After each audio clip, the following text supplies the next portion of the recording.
this tutorial video, I'm going to be covering the interface and feature set of the Catapult Staff Directory program. This has been completely redesigned with the new admin interface in the dashboard for Catapult CMS. And I wanted to show you how to get in and how to make changes and cover the different options that are available within the program. The staff directory is one of the most heavily used portions of your website. It's almost 15% of the traffic. So keeping it up to date and current is really important. And I wanted to kind of cover the different ways that it could be upgraded and maintained and kept up to date. And the least common of these is probably the most powerful, which is that if you have a system that is able to automate a nightly export of the program that has the import files for both the staff and the sites, then you don't need to interface and you don't need to maintain it at all. It'll just be exported every night from your system, and then it's kept up to date as staff members are added and removed from whatever system it's tied to, whether that's an HR, Active Directory, student information system. So Canyon Crest is a good example of a system that isn't actually maintained by human hands directly. It's automatically updated from the nightly export built by the technology team at Santa Rita. Now, that doesn't work if you don't have a good, clean data set.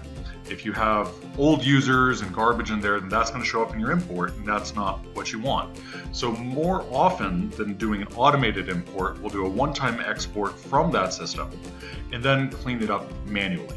And the way that we will do that, it basically produces a spreadsheet, and you're going to upload that CSV file. So the staff directory interface, up in settings, has a way to go and upload, to manually upload a site upload and a staff upload. And if you wanted to just manually build that by hand in Excel, you can download sample files to see what the format is. It is a CSV file, it's very picky. It needs to have the right headers, the right information in there, and if it's malformed, then the import will fail.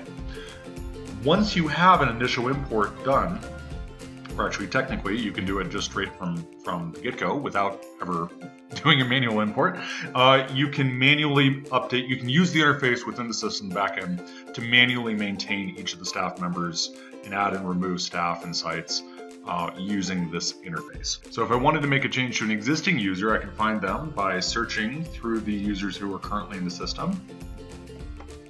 There I am, and I can make a change.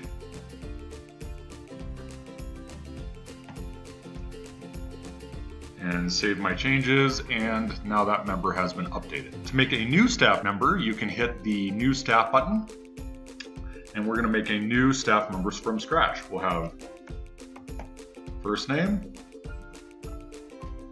and email address, first name, last name, email, and a site that they belong to are all required.